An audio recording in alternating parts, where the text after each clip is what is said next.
João capítulo 12. João capítulo 12, verso 24.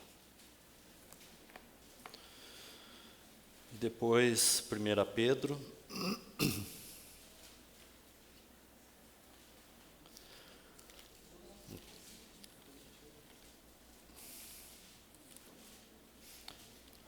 Primeira Pedro capítulo 1, verso 23.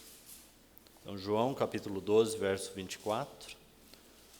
E 1 Pedro capítulo 1, verso 23.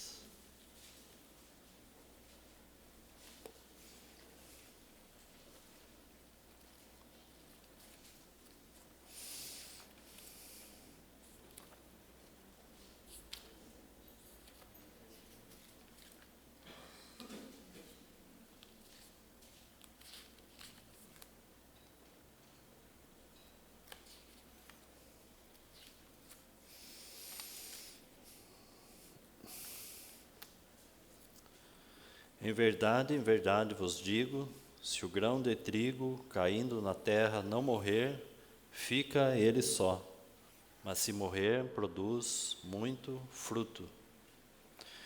Então, 1 Pedro, no capítulo 1, verso 23 a 25. Pois fostes regenerados, não de semente corruptível, mas de incorruptível, mediante a palavra de Deus, a qual vive e é permanente. Pois toda a carne é como a erva, e toda a sua glória como a flor da erva. Seca-se a erva e cai a sua flor.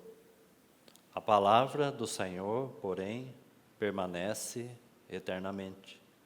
Ora, esta é a palavra que vos foi evangelizada, ou a palavra que vos foi semeada. E no Evangelho de João ainda, no capítulo 1, no verso 14.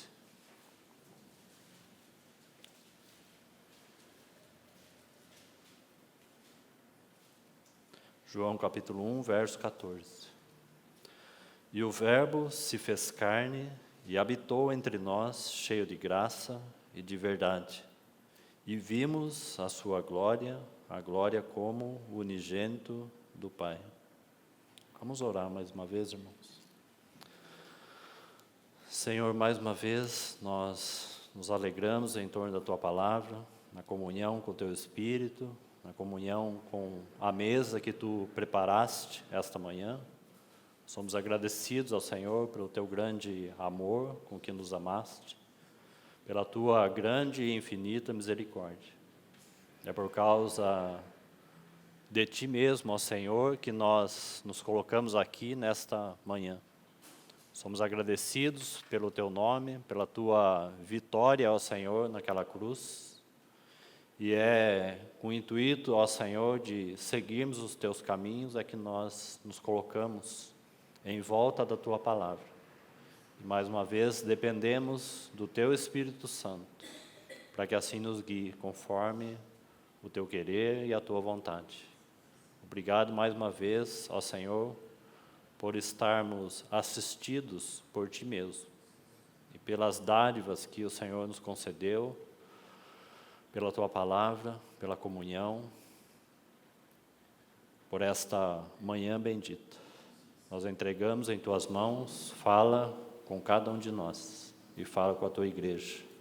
É em Teu nome que nós oramos mais uma vez. Amém.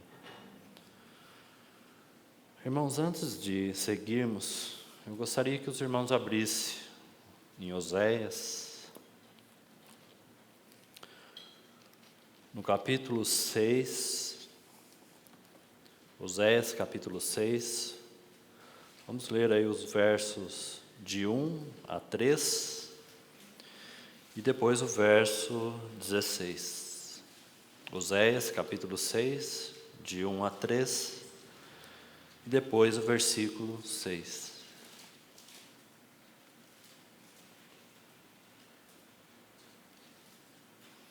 Vinde tornemo-nos para o Senhor, porque Ele nos despedaçou e nos sarará, fez a ferida e a ligará.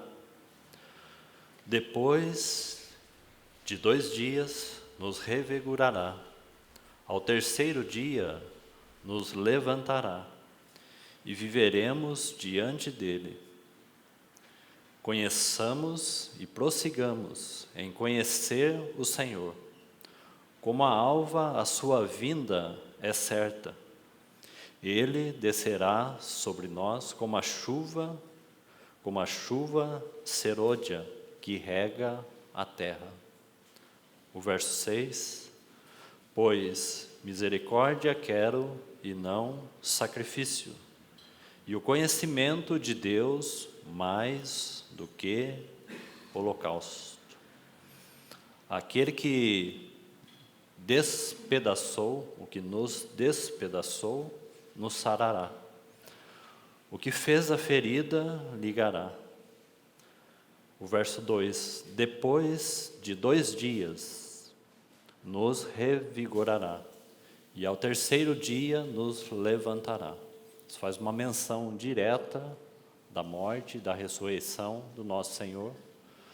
Ainda que o texto está falando de uma restauração, sim, e um avivamento de Israel, mas esse texto aponta diretamente para aquilo que o Senhor fez naquela cruz. E esse texto também fala do derramar da chuva serôdia, que mais à frente nós iremos falar sobre isso. E essa vinda do Senhor, já que isso aqui é um anúncio, a vinda do derramar de uma chuva. Então, esse texto anuncia a vinda e o derramar do Espírito Santo, não propriamente a segunda vinda do Senhor. Ele está falando daquela chuva, e nem mesmo se refere ao Pentecostes em primeiro lugar, porque se refere à chuva serôdia, é aquela responsável, é o derramar da obra do Espírito Santo hoje, para que a terra possa ser regada naquela medida exata de Deus, para que então Deus possa colher aquilo que é dele. Esse é o sentido aí desses versos proféticos acerca da obra e do ministério do Espírito Santo, que estava, olhando deste ponto, né, que estava por vir. A primeira chuva, o derramar do Espírito Santo, aquele evento chamado Pentecostes, mas uma segunda chuva, a obra do Espírito Santo em nossos dias, capaz de regar a terra e de nos reavivar. Então, irmãos, se a igreja, ela se encontra hoje, talvez na mesma condição em que Israel se encontra, debaixo de um juízo do Senhor, nós precisamos entender isso claramente, porque aquele que despedaçou a Israel é o mesmo que vai restaurar. Então essa é a mão do Senhor de misericórdia. Aquele que derrubou a sebe daquela vinha e que disse que não iria mais nem podar, nem sachar, e queria encerrar as chuvas, é o mesmo que, por meio desse período de vergonha, de humilhação, ele iria encontrar um caminho na sua misericórdia, na misericórdia de Deus, dentro de um juízo de Deus, debaixo da misericórdia de Deus, para que aquela vinha voltasse a frutificar. Então, se a igreja está vivendo um período de vergonha e de humilhação por causa da mistura do mundo, nós precisamos ver que, debaixo disso, o Deus que nos fere, o Deus que nos humilha, o Deus que permite a igreja passar pela vergonha, Ele faz isso, Ele sempre faz isso, debaixo da sua misericórdia. Então não podemos perder isso de vista. E por isso, então, nós temos aí o verso 6, pois misericórdia quero, e não sacrifício, e o conhecimento, veja aqui, o conhecimento da pessoa de Deus. Não é aqui o conhecimento sobre Ele, mas o conhecimento da pessoa de Deus é de muito maior valor do que sacrifício. Então, dentro do juízo do Senhor sobre a sua casa, já que não é um juízo para condenação, irmão, sempre estará a misericórdia estendida. Deus não julga a sua casa sem que a sua mão de misericórdia esteja estendida. É verdadeiro nós afirmarmos que o Senhor não irá tolerar nenhum tipo de libertinagem na sua casa. Isso é verdadeiro. O Senhor irá tratar profundamente, né? Irá nos aperfeiçoar de tal forma que Ele obtenha para Ele a sua igreja gloriosa. Ele não irá permitir nenhum tipo, de fato, de libertinagem, nem de adulterarmos a palavra de Deus. Porém, Ele também não permitirá, né, nenhum tipo de uma prática legalista na sua casa. Entre essas duas coisas, nós só temos um caminho: as misericórdias do Senhor. Se o Senhor não suporta uma libertinagem na sua casa, Ele também não suporta uma vida legalista. São as suas misericórdias, que são renovadas todas as manhãs. Então o Senhor quer misericórdia. E o conhecimento e o relacionamento da pessoa de Deus mais do que outras coisas. Irmãos, esse é o único caminho de equilíbrio na vida cristã. Então, guarde isso. Por um lado, né, Deus não suporta realmente uma vida libertina. Por outro lado, Deus também não suporta uma vida legalista, né? Então, entre uma coisa e outra, nós temos esse caminho de misericórdia. Porque, irmãos, que comunhão pode suportar essa vida legalista, né? Onde nós julgamos baseado naquilo que nós somos. E não é o julgamento do Senhor baseado naquilo que Deus é. Então, que o Senhor possa nos ajudar. Misericórdia é aquilo que o Senhor busca na sua casa. Então, fica aí esses textos para a nossa consideração. Então, vamos lá para Mateus, capítulo 13. Vamos seguir na parábola do semeador, como temos visto. E vamos aí, com a ajuda do Senhor, buscar esse caminho aí de frutificação. Mateus, capítulo 13. Vamos ler aí a partir novamente do verso 1. A parábola do semeador. Naquele mesmo dia, saindo Jesus de casa, assentou-se à beira-mar, e grande multidões se reuniam perto dele, de modo que entrou no barco e assentou, e toda a multidão estava em pé na praia. E muito destas coisas falou em parábola, e dizia: eis que um semeador saiu a semear. Veja essa nota aqui, porque ela é constante nas parábolas. Então, um semeador saiu a semear. Nós citamos aí alguns versos iniciais de João. João, no capítulo 12, verso 24, fala do fato e do princípio, que Deus mesmo lançou na terra a sua semente. O grão de trigo, o próprio Senhor Jesus, foi lançado na terra como semente, ele morreu e ele ressuscitou e produziu fruto. E nós falamos na reunião passada que as lágrimas do Senhor Jesus, né, que nós somos frutos das lágrimas do Senhor Jesus. O grão de trigo, ele caiu na terra, ele morreu e ele produziu fruto. A igreja é, sem dúvida, fruto da sua obra e do seu trabalho. Então, esse é o princípio espiritual que o Senhor agora vai buscar na sua igreja, para que ele possa, então, colher fruto, não é? E esse grão de trigo foi semeado por Deus na terra. Então, o Verbo se fez carne, a palavra, o Logos de Deus se fez carne, a palavra semeada se encarnou, como o Verbo, como o Logos de Deus. E por isso aquela relação importante de 1 Pedro, no capítulo 1, verso 23. Porque nós fomos regenerados pela palavra de Deus. E é esta palavra que foi semeada. E Pedro está falando que essa é a semente, né? Uma semente incorruptível. Então o que nos gerou é a palavra de Deus.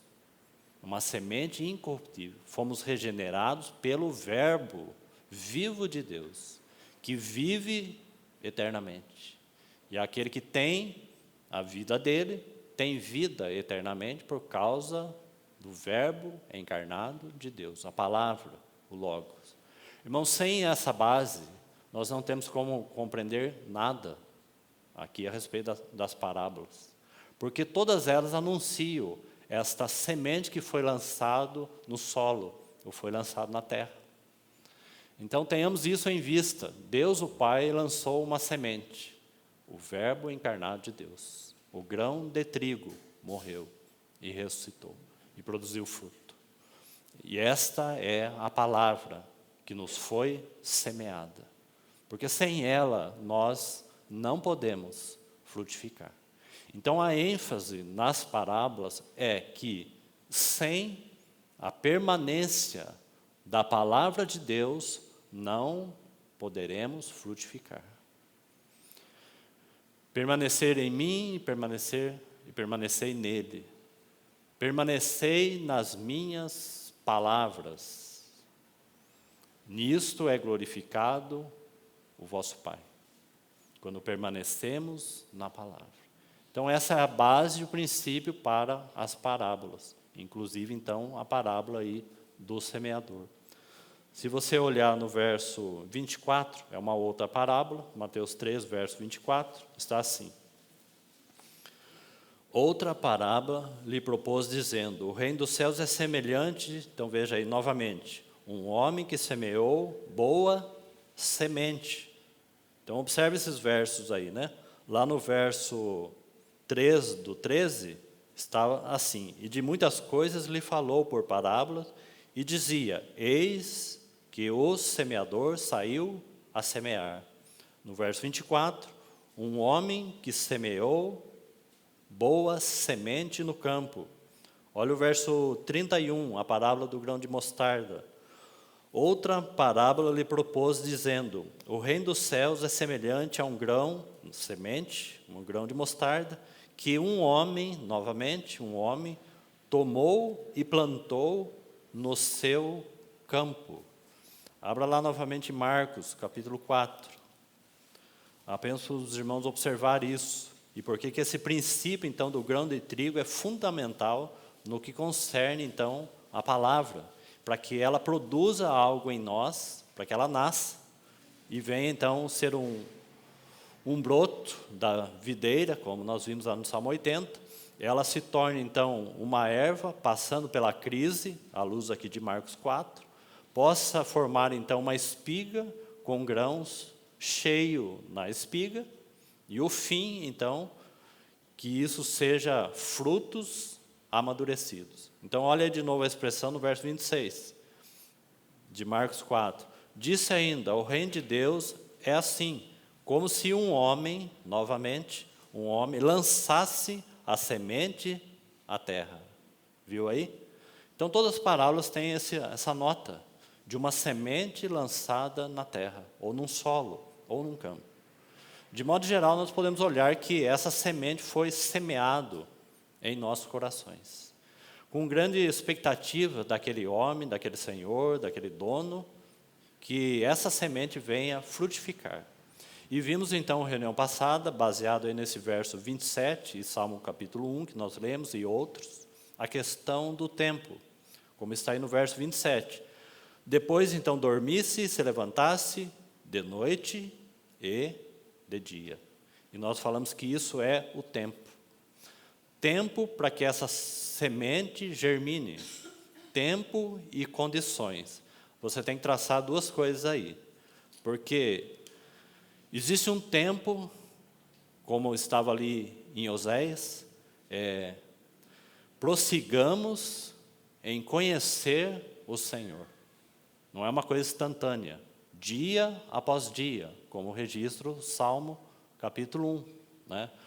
Antes, o nosso prazer está na lei do Senhor, e nela nós meditamos, dia após dia.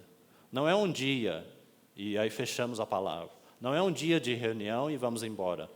Há um progresso. Devemos seguir buscando em conhecer o Senhor. Dia após dia. Numa caminhada crescente, com os nossos interesses voltados para o Senhor.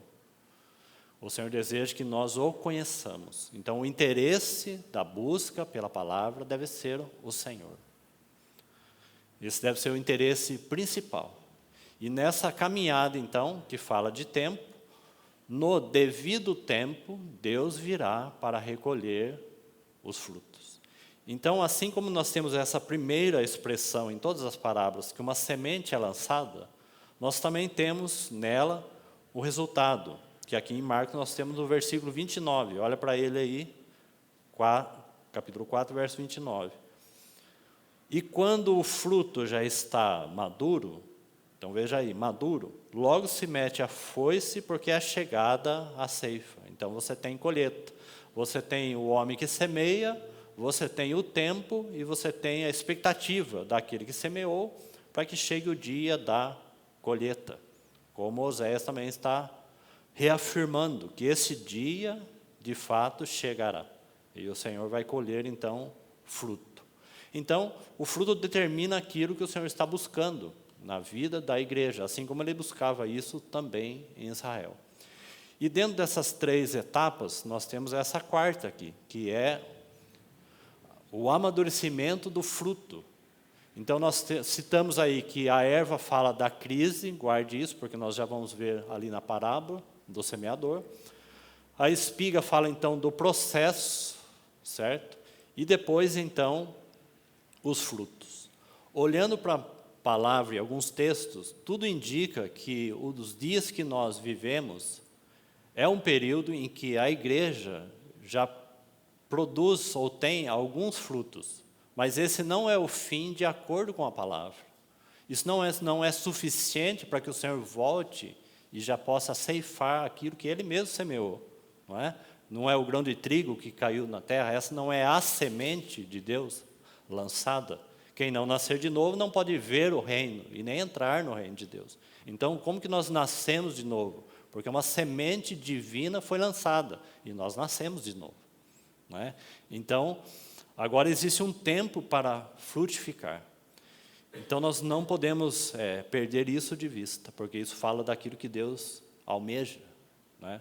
Um amadurecimento dos frutos dele mesmo. E isso também nós encontramos em todas as parábolas. Abra comigo Romanos, capítulo 13. Romanos, capítulo 13.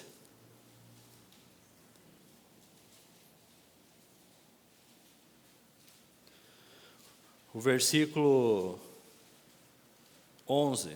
Romanos, capítulo 13, verso 11. Veja aí o tempo aí de crescimento e o tempo até determinado pelo Senhor, porque Ele sabe o tempo em que a sua igreja estará pronta para que Ele possa recolher. Então, capítulo 13, verso 11. E digo isto a vós outros, que conheceis o tempo. Está vendo aí? É uma advertência. Deus, sem dúvida, Ele sabe o dia, a hora, o tempo em que Ele irá colher os seus frutos. Ele sabe. Mas a questão é, nós estamos apercebidos disso?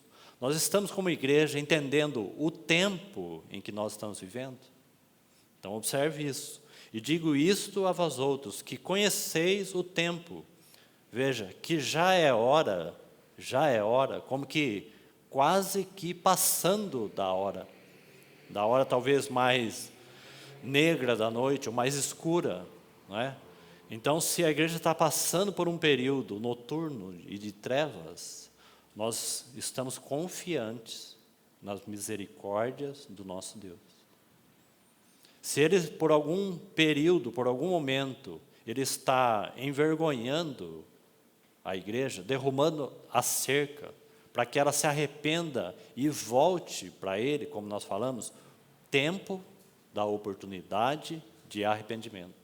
Lembre-se de Lucas 13, uma outra parábola que já foi lida. Então aquele homem queria cortar aquela figueira, porque ela não estava produzindo fruto, e o Senhor falou, não, espera mais um pouco. Tempo e oportunidade de arrependimento. Espera mais um pouco. Vou cavar ao redor dela, vou colocar um pouco mais de estrume, de adubo, e falamos que aquele adubo fala agora da disciplina do Senhor. Porque ele promove mais um tempo, assim como aquela vinha lá em Isaías. O Senhor agora iria derrubar a sebe, para julgar pela disciplina, para que ela se arrependesse e voltasse para o Senhor. Por quê? Porque sempre a misericórdia triunfa sobre o juízo. Então, mais uma vez, nós temos essa verdade aqui. Se nós vivemos o período escuro de vergonha, há, sem dúvida, o amanhecer. Há uma grande expectativa do Senhor nesse raiar do dia. Então, veja aí, com bastante cuidado, esse verso 11.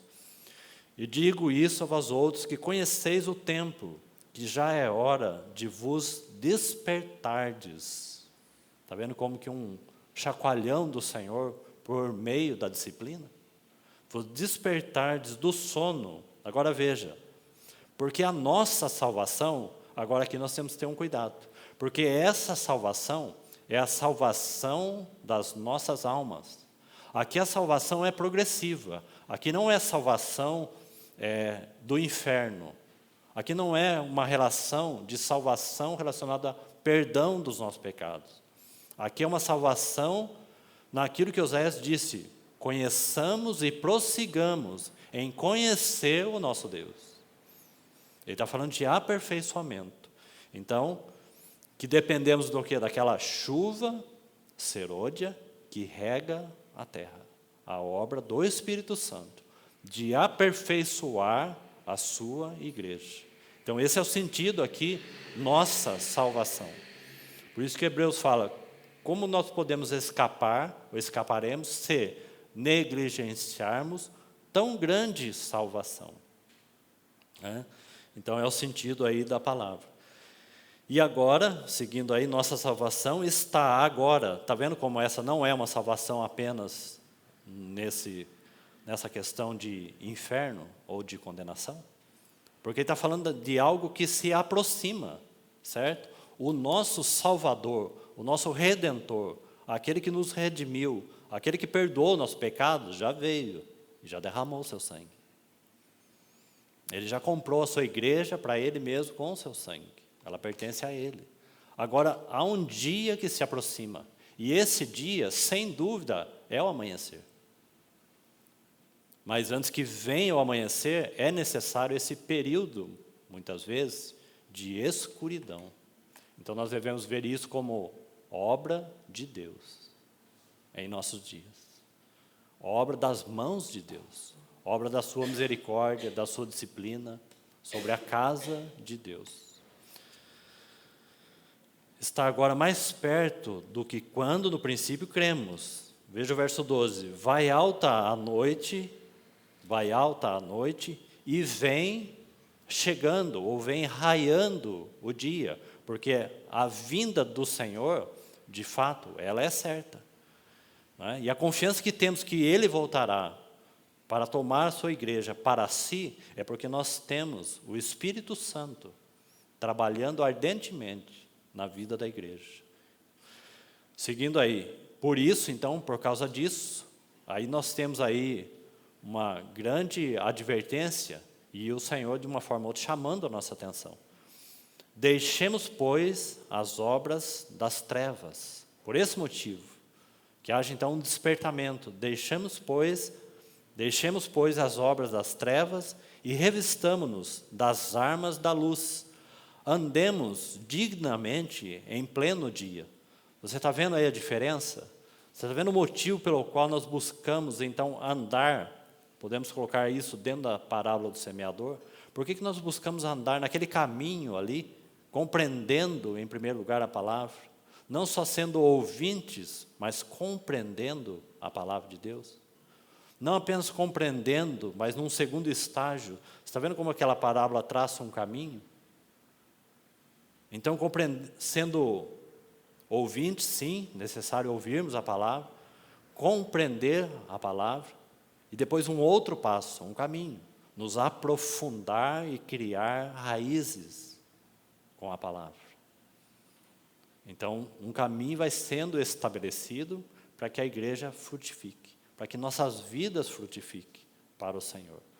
Então, deixemos, pois, as obras das trevas, revistamo-nos das armas da luz, andemos, o verso 13, andemos dignamente como em pleno dia, não em orgias e bebedices, não em impudicícias e dissoluções.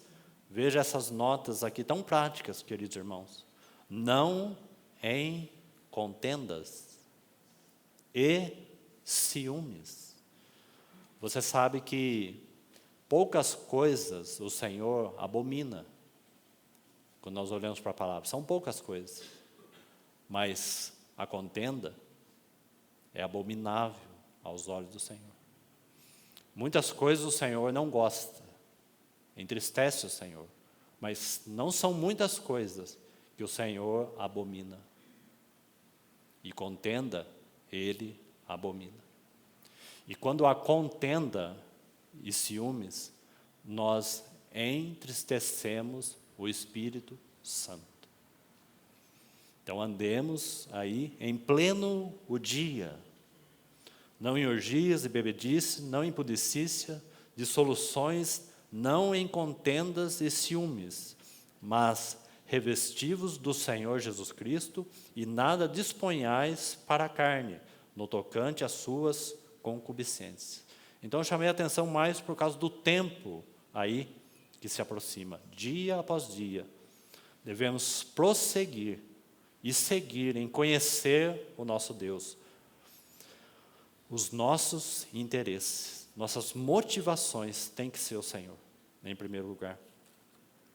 Abram o texto ainda em Efésios, no capítulo 4. Efésios capítulo 4. Olha esse verso que já acabamos de falar, de citar aí. 4, verso 30.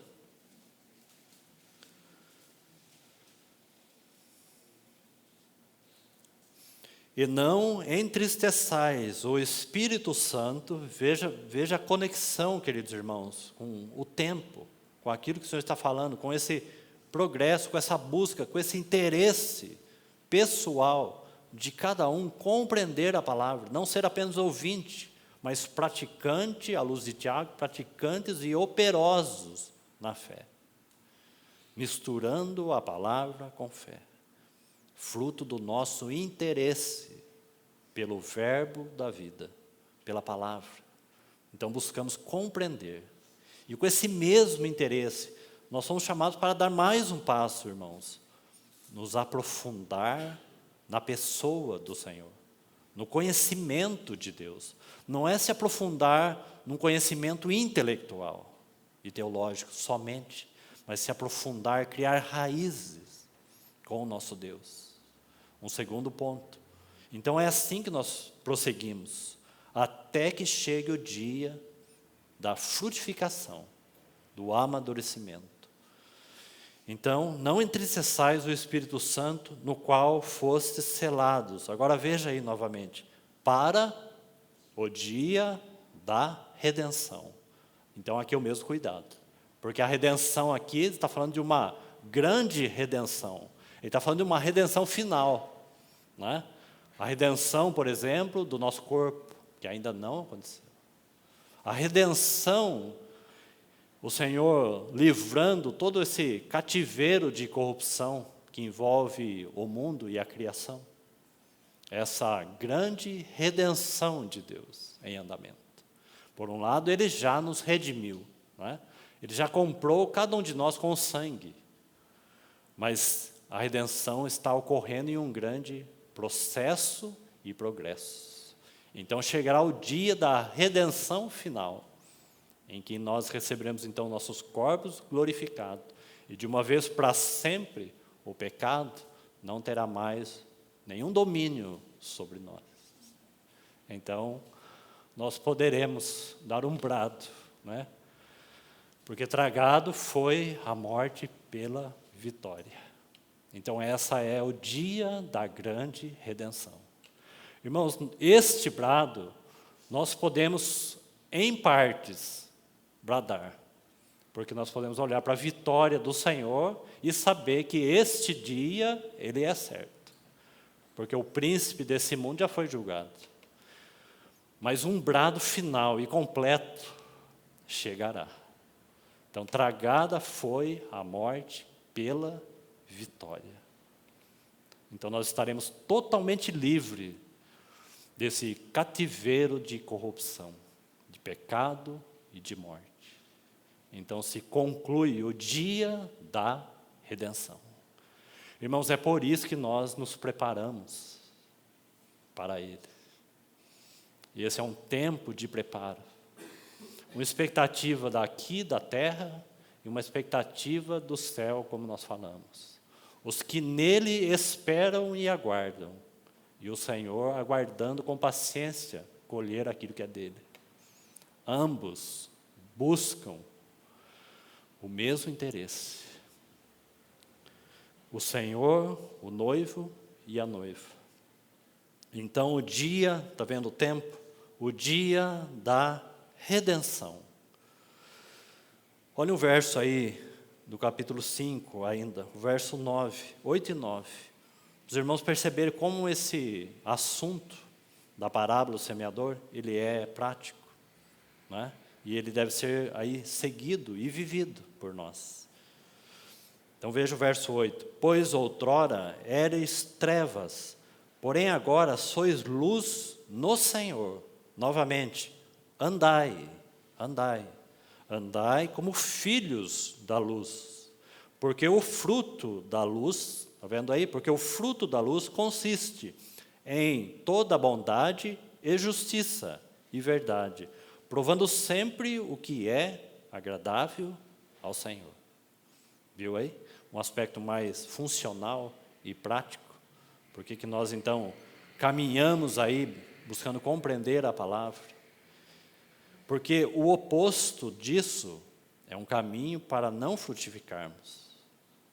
Então, você traça sempre essas duas linhas.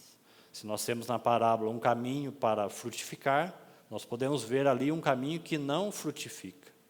Desinteresse, não buscar compreender a palavra, ser apenas ouvinte, não criar profundidade com o Senhor.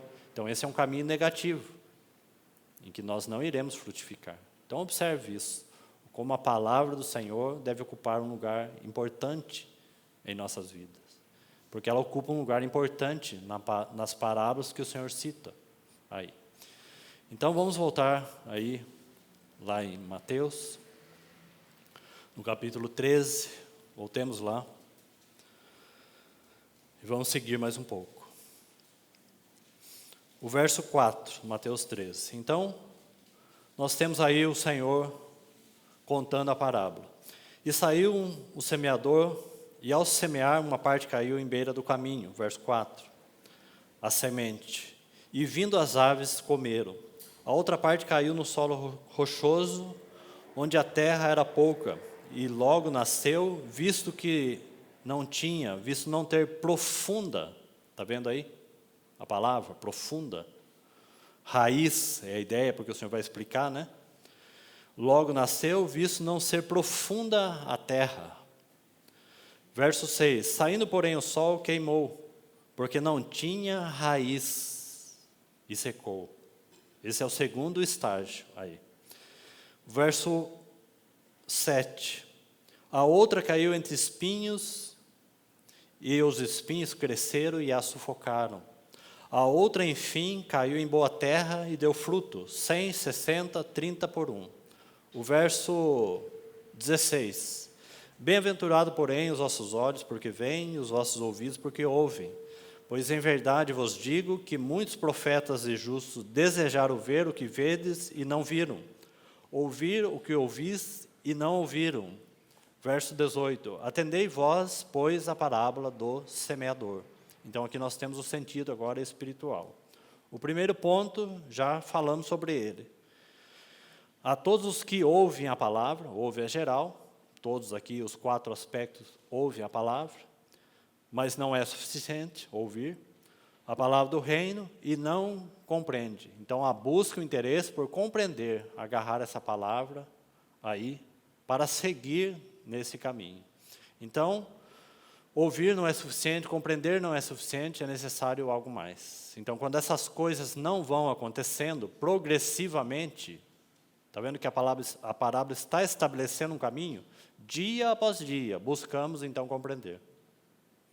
Dia após dia, buscamos, então, o segundo aspecto aí, né? O verso 20.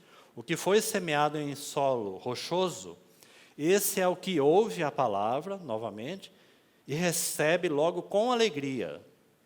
Aí o verso 21.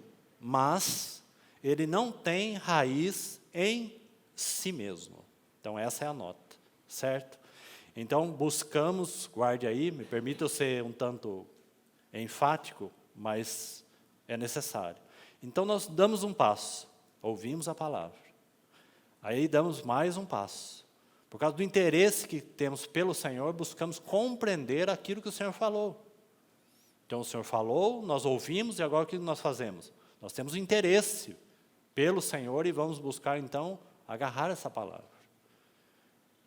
E aí vamos seguindo adiante. Bom, agora compreendendo a palavra, é desejo do Senhor que essa palavra tenha profundidade em nós.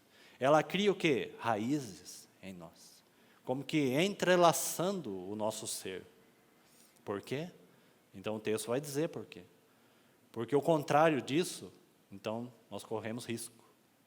Está vendo aí sempre essas duas linhas? Importante. Então, devemos criar raízes profundas com o Senhor. Nós podemos colocar aqui 3 coisas aqui. A primeira seria a falta de compreender a palavra. São coisas que impedem. A falta de compreender a palavra de Deus. Um segundo, a falta de profundidade com a palavra de Deus. E um terceiro, a falta de afetividade, de afeto pela palavra, que é o terceiro ponto. Então veja aí o verso 20 ainda. Então não tem raiz em si mesmo, sendo antes de pouca duração. Está vendo aí o resultado, o que acontece? Sendo de pouca duração. Aí o texto vai colocar assim: em lhe chegando a angústia ou a perseguição. Está vendo? 2 coisas aí, muito significativa aí para nós, significativas para nós, aí, porque nós podemos pensar algo sobre perseguição e angústia. A angústia aqui, ela está relacionada à perseguição. Nós sofremos angústia por sermos perseguidos por causa do nome e do testemunho de Cristo. Esse é o motivo aí, como está relatado aí. Angústia ou perseguição por causa da, veja aí, palavra. Então, guarde isso. Se não há perseguição no nosso meio, existe algo estranho. Então, ou nós não estamos com interesse de compreender a palavra, e nem adquirindo profundidade nela. Porque quando essas 2 coisas acontecem, é certo que a perseguição virá. E a palavra do Senhor, muitas vezes, vai escandalizar. Então, haverá rejeição, muitas vezes, dos mais próximos. Haverá uma perseguição da palavra. Haverá uma oposição de pessoas próximas. Do mundo, sim, sem dúvida, o mundo se opõe à palavra de Deus, mas não é só isso. Uma oposição do ambiente religioso. Uma oposição, às vezes, dos nossos próprios amigos, Oposição, muitas vezes, dos nossos próprios irmãos. Oposição. Se nós não estivermos aprofundando nossas vidas com o Senhor, o texto vai dizer que essas coisas serão impedimento para que o broto e a erva cresçam. Aqui é o estágio da erva. Então, perseguição, irmãos, não significa necessariamente evidência de que a igreja é frutífera. À luz da parábola aqui, ainda não.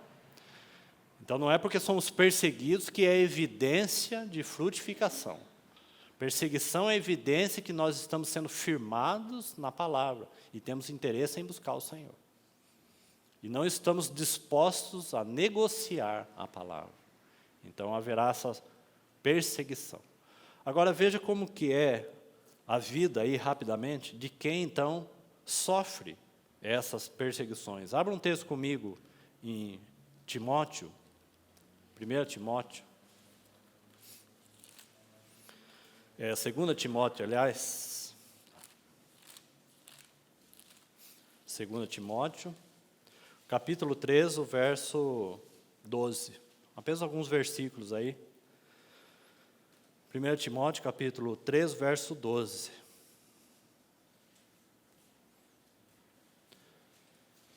Está assim: ora, todos quantos querem viver, veja essa palavra, piedosamente, a ideia é todos aqueles que querem viver uma vida profunda, porque o sentido de piedade aqui é uma vida profunda de união com o nosso Senhor. Então, todos que querem viver essa vida com raiz profunda no Senhor, eles serão perseguidos, por causa da palavra. Então, adquirindo profundidade na palavra de Deus, profundeza. Todos quanto querem viver piedosamente em Cristo Jesus, serão perseguidos. Viu aí? Um outro texto, 1 Pedro. 1 Pedro, capítulo 4. O versículo 3, 1 Pedro, capítulo 4, verso 13, aliás, 4, 13. Está assim: pelo contrário, alegrai-vos na medida em que sois coparticipantes dos sofrimentos de Cristo, para que também na revelação da sua glória vos alegreis exultando. Está vendo aí como que a coparticipação dos sofrimentos pelo nome de Jesus, ele produz algo consistente aí.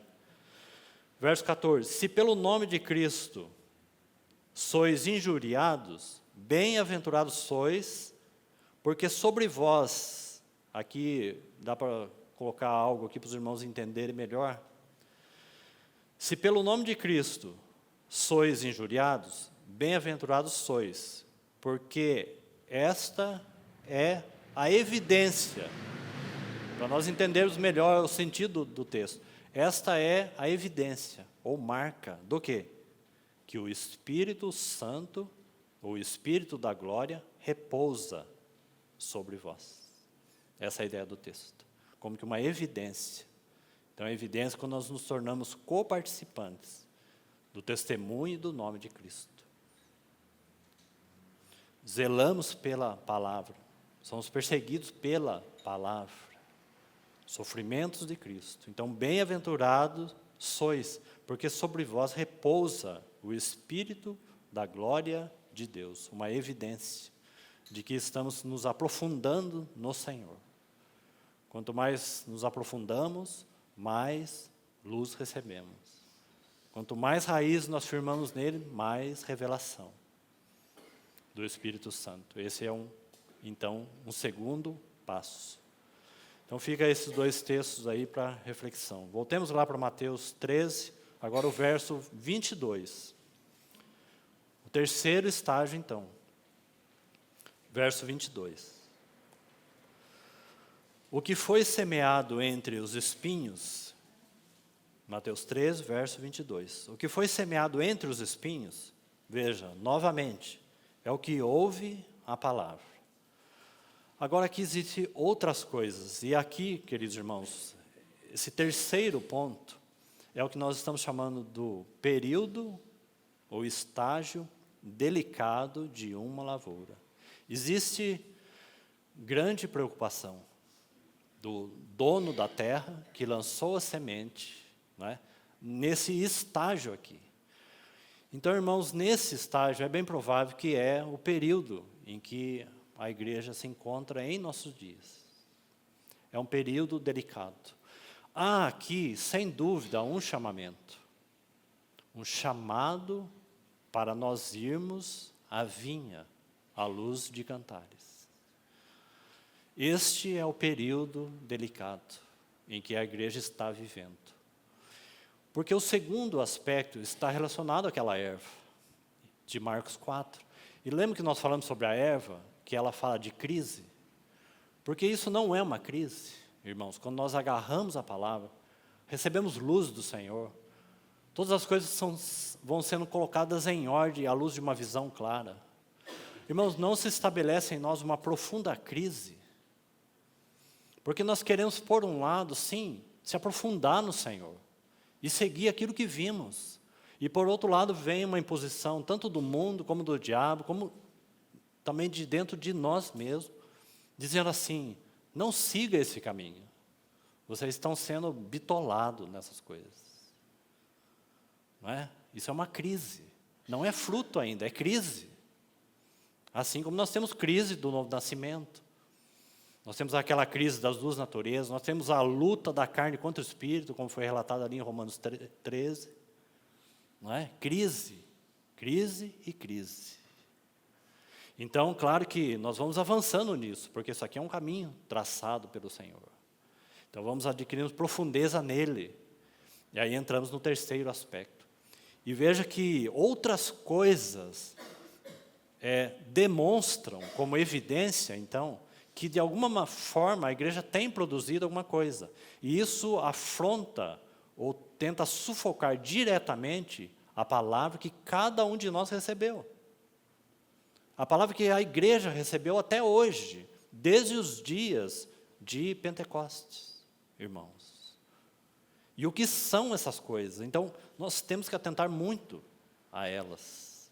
O que tenta agora sufocar aí, para que esses grãos, talvez uns poucos grãos ainda na espiga, a espiga não está cheia, mas tem algum fruto. Então existe algo que se opõe e que são sutilezas em nossas vidas. Então não é simplesmente uma crise, são sutilezas. E por isso que então esse terceiro estágio, nós colocamos aí como que a falta de afetividade, de afeto pelo Senhor, de afeto e afeição pela palavra de Deus. Você vê que esse é um estágio maior, ouvir, compreender, adquirir profundidade e afeição por Ele. Vida relacional com Ele. É quando a noiva, lá no livro de Cantares, chama o próprio noivo para ir à vinha. Ó amado meu, vamos à vinha, vamos à vide. Vamos ver lá se está maduro. Vamos ver se aquelas flores já amadureceu, se elas já estão num ponto de frutificação. Irmãos, é exatamente isso que o Senhor está falando hoje. Um chamado para a igreja frutificar. Não sem Ele, mas com Ele. Os irmãos entendem isso? Que o Senhor nos ajude nesse terceiro aspecto aqui. Então vamos aí um pouco mais rápido, ver se conseguimos aí finalizar. O que foi então semeado entre os espinhos é o que ouve a palavra, porém, então aqui estão as notas, porém, os cuidados do mundo. Então nós vamos ver as palavras aqui de Mateus com o que Marcos diz e com o que Lucas diz, para que fique claro para os irmãos por que nós estamos afirmando que esta fase é uma fase onde já possui algum tipo de fruto ou flora que indica os frutos. E como já falamos, uma florada é um período delicado.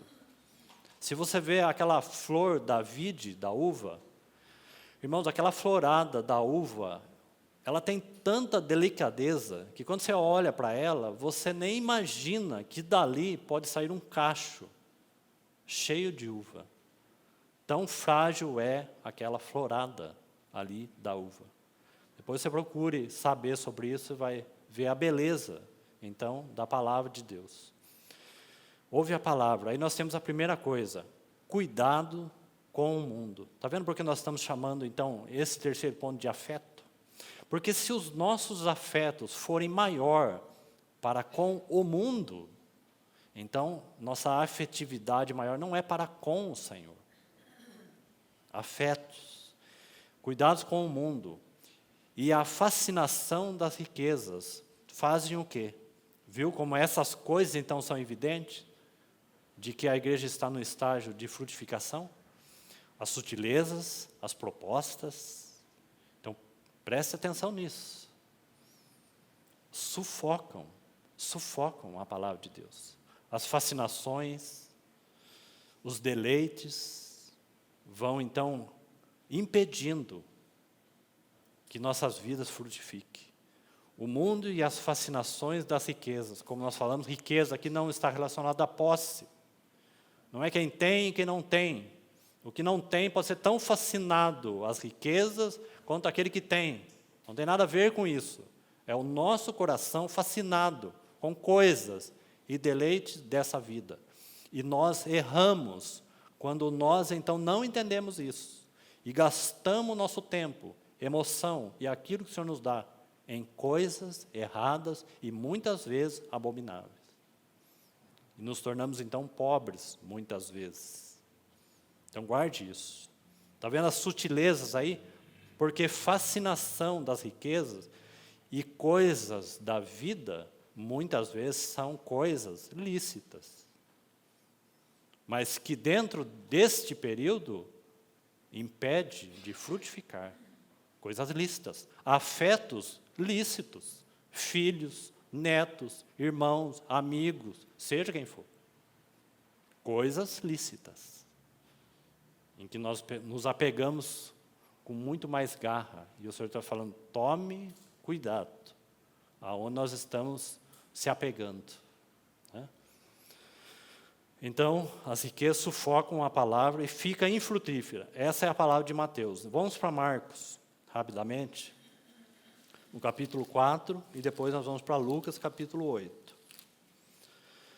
Veja o que Marcos vai dizer. Então, nós vamos ajuntar aí essas palavras, os meus versículos relacionados à mesma parábola, para extrair uma boa compreensão sobre isso. Porque Mateus está falando só do quê? Fascinação das riquezas, certo? Aí, cuidados com o mundo e fascinação das riquezas. Mas vamos ver as palavras de Marcos. E, por fim, Mateus está falando que isso, então, impede simplesmente, né, ou se torna infrutífero. Olhando para Mateus e para Marcos, a sensação é que dá que não existe fruto. Que o terceiro estágio ainda continua sendo impedimento para amadurecer. Mas isso estaria desalinhado com a própria parábola de Marcos 4. Porque você tem a espiga e você tem o processo. Então, acompanhe aí os versículos. Marcos 4, verso 19, diz assim: mas os cuidados do mundo, as mesmas palavras de Mateus, né? Mas os cuidados do mundo, a fascinação da riqueza, ainda as mesmas palavras de Mateus. Agora veja, ele acrescenta mais uma nota aí, que Mateus não disse. E as demais ambições. Então, há muito mais coisas. Né? E aqui, então, pega todos nós. Né? Porque todos nós temos algum tipo de ambição, não importa qual seja. Então, ele fala as demais ambições, até ambições, vamos dizer, naturais. Podemos olhar para ela, bom, eu tenho a ambição de adquirir uma coisa ou outra, uma casa, um carro, enfim, necessariamente não seria um mal. Mas o que o Senhor está colocando nessa parábola é assim, preste atenção, tome cuidado. Elas podem ser coisas boas, mas preste atenção. Por causa do período delicado em que nós estamos vivendo. Não é? Veja, Outra palavra aqui que tem em Marcos. O que essas coisas fazem em nós? Então olha aí para a sua Bíblia. Concorrendo. Viu aí aonde está o perigo? Concorrendo com o quê? Com a palavra. À luz da parábola, com o que essas coisas concorrem? Com a palavra. Né? Ao invés de seguirmos esse caminho de compreender a palavra, de se aprofundar nela, vem coisas que concorrem contra ela. Nosso tempo, nossa devoção, as próprias reuniões, não é? Quanto impedimento há para estarmos congregados e reunidos, não é? Quantos irmãos hoje não estão aqui? Aí você vai ver que algumas coisas concorreram para que eles não estivessem. São poucas coisas, queridos irmãos, que nós poderíamos ver numa esfera prática, que de fato foram impedimento para não estarmos congregados. Observe isso, na sua vida, na minha vida. Então, muitos não estão, porque alguma coisa concorreu com a palavra, e por isso não estão. Irmãos, isso não é uma verdade na nossa vida diária. E coisas, muitas vezes, se você perguntar para quem não veio, são coisas até lícitas. E olhando assim, até justas. Né? Eu não vim por causa disso, por causa daquilo. Sim, é relevante. Mas à luz desta palavra aqui, elas, de alguma maneira, queridos irmãos, concorreram contra a palavra de Deus. Não importa qual seja. Então, um detalhe importante de Marcos aí, concorrendo. Então, você tem duas coisas a mais. As demais ambições concorrendo, então aí sim, sufoca a palavra, ficando ela infrutífera. Agora vamos para Lucas. Então, Lucas vai completar aí o sentido maior desse terceiro aspecto aí, não é? Desse estágio que nós estamos chamando, que antecede os frutos maduros. Porque os frutos maduros é o quarto estágio, né? Em que o Senhor pode vir, então, recolher para Ele esses frutos. Lucas 8, aí, o verso 14. Deixa eu deixar uma observação aqui, porque o nosso tempo já está se estendendo. No quarto estágio, quando nós falamos que os frutos estão maduros e prontos para serem colhidos, não se refere somente à vinda do Senhor. Quando isso acontecer, a igreja estiver pronta, o Senhor virá e irá recolher a sua igreja. Não há dúvida sobre isso. Porque chegará esse dia aí, o dia glorioso, né? O dia da redenção. Mas na nossa vivência aqui, quando esses frutos vão amadurecendo, o que isso representa na vida prática? Então deixe marcado aí, Lucas, e eu quero que você abra um texto comigo em 2 Coríntios. Deixa eu antecipar esse quarto estágio, para nós podermos finalizar essa parábola hoje aí. Abra 2 Coríntios, os irmãos entenderem o que isso significa. Capítulo 5. 2 Coríntios, capítulo 5, versos 14 e 15. Aí nós vamos entender de uma maneira mais prática o que isso representa. Porque é Ele que semeou, certo? E é Ele mesmo que faz crescer. Então é Ele mesmo que vem recolher o que é dele. Então veja o quanto, queridos irmãos, isto é importante para o serviço na casa de Deus. É importantíssimo no que concerne aos servos, às servas, na casa de Deus. Então olha aí 2 Coríntios 14, verso 15. Pois o amor de Cristo nos constrange, julgando nós isso. Um morreu por todos, logo todos morreram. Amém? Agora veja o verso 15. Veja o que significa, então, os frutos maduros, como que, Senhor, estamos prontos para Ti. Então veja o que isso representa na vida prática. No serviço uns aos outros, na cooperação, na palavra, no ensino, na ajuda. Ele morreu por todos, para que os que vivem não vivam mais. Isso aqui é amadurecimento, porque é dele. Nossas vidas é dele. Nós não vivemos mais para nós mesmos, mas vivemos para Ele, queridos irmãos. Agora, este resultado não acontece no dia para a noite, não é? Ou acontece no dia para a noite? Não acontece. Assim, quando você olha aquela noiva no livro de Cantares. No primeiro estágio, totalmente egoísta. O Senhor é meu. É o meu Salvador, é o meu Senhor, Ele é meu. Tudo meu. Esse é o primeiro estágio. Né? E quando entramos no segundo estágio, então eu sei que o Senhor é meu, mas que eu sou dele. Então nós começamos a entrar também em crise. Mas a frutificação final é quando nós entendemos, nós somos dele, somente. Né? Então houve um grande progresso aí. E um grande trabalhar do quê? Da cruz. Não é? A cruz está sempre junto, operando profundamente na nossa vida. Quando nós estivermos no nosso tempo particular com o Senhor, nós estivermos orando assim, Tu és o nosso Senhor. Então alguma coisa está mudando em nós. Enquanto o eu está prevalecendo até mesmo nas nossas orações. É evidência que aí nós estamos bem focados em nós mesmos. Então que o Senhor nos ajude. Aí.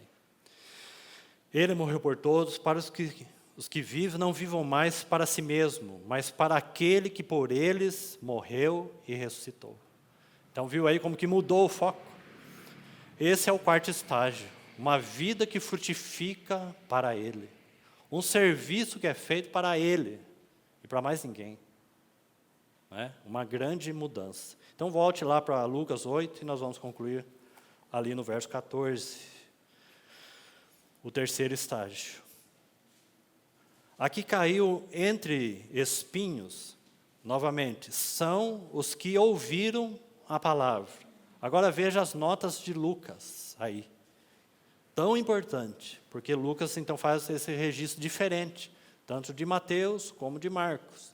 Veja, aqui caiu entre os espinhos, são os que ouviram. Agora veja, e no, palavra que não tem nos outros, e no decorrer dos dias. Viu aí? Então, o que sufoca também não é do dia para a noite. É uma vida que vem se desviando, ou de coisas que vêm continuamente sufocando. Então, essas palavras de Lucas é extremamente importante. Nosso distanciamento do Senhor não ocorre também do dia para a noite. Assim como o nosso progresso e crescimento com o Senhor também não ocorre do dia para a noite. É a parábola da videira, é uma questão de permanecer, dia após dia, na palavra, na comunhão e assim por diante. Por outro lado, se nós estamos permanecendo com esses afetos maiores pelo mundo, por outras ambições, por coisas que concorrem com a palavra de Deus. E aqui, irmãos, quantas coisas lícitas, e até mesmo entre aspas, chamadas espirituais, que concorrem com a palavra de Deus. Não é? Em nossos dias. Coisas até chamadas espirituais, mas não são. Mas elas concorrem com a palavra de Deus. Elas concorrem com o nosso tempo com a palavra. Não é? Ao invés de irmos para a palavra, nós ocupamos com um monte de coisas. Aí, afora. Então, no decorrer dos dias, foram, viu como as palavras são complementares aí? Foram sufocadas. E o que mais? Com os cuidados, é óbvio, né? Os cuidados do mundo. Lucas não fala mundo aí, mas é óbvio que é os cuidados do mundo. E o que mais? Riquezas, novamente, mais uma palavrinha que não tem nos outros dois. Riquezas e deleites da vida. Né? Deleites da vida. Alguma coisa errada em deleites da vida, e gostos, e prazer que temos? Não, aparentemente não. Mas se isso consome o teu coração e concorre com a palavra de Deus, então aí sim. Né? Aí sim. Então, deleites da vida. Agora veja o final, então, que mostra que, de fato, esse estágio é um estágio que possui fruto, nas palavras de Lucas. Porque ele vai dizer assim, e os seus frutos, viu como é diferente? Mateus e Marcos falam que ela, dessa maneira, né, sufoca a palavra e se torna infrutífera. Mas não é o que Lucas está dizendo. Ele está dizendo assim, os seus frutos, então tem fruto, tá certo? Tem fruto. Não chegam, o quê? A amadurecer. Viu? Então aí nós temos aí a conclusão da parábola, né? De forma bem resumida. Bem resumida. Porque nós nem entramos nos aspectos das aves, por exemplo, dos espíritos malignos, do grão de mostarda, daquela pequena hortaliça que se tornou uma grande árvore e as aves se aninham nela, espíritos malignos, né? Detalhes que se encontram também na parábola do joio e do trigo. O inimigo que semeou uma outra semente na parábola do joio e do trigo. Quem é esse inimigo? O maligno, né? Que está sempre semeando coisas na mente, semeando coisas no meio dos irmãos, penetrando no meio das suas assembleias, disseminando coisas, introduzindo doutrinas errôneas, pensamentos, sentimentos, emoções, coisas carnais e por aí vai. E essas coisas vão nascendo, né? Mas à luz dessa parábola, penso que temos coisa bastante aí para considerar, né? Então, nesse caminho aí, nós temos um caminho de frutificação, ou um caminho, então, que impede de frutificar. Então, no decorrer do tempo, né? Então, os frutos que já existem não chegam a amadurecer. Período delicado. Que existe grande expectativa do Senhor e deve haver expectativa do nosso coração. Como que um cuidado específico para os nossos dias, irmãos. Específico para a nossa vida, para aquilo que o Senhor tem falado. Então vamos orar e agradecer ao Senhor que o Senhor continue falando em cada um de nós.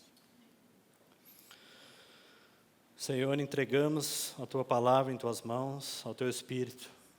Continue falando ao coração de cada um de nós. Suplicamos ao Senhor que desperte a Tua igreja nesses dias, desperte os nossos corações, nos dê, Senhor, atenção para a Tua palavra, daquilo que o Senhor está falando hoje, desse convite de irmos após Ti, para que a igreja frutifique para o Senhor, para que o Senhor, assim, obtenha a Tua glória e a Tua honra entre o Teu povo.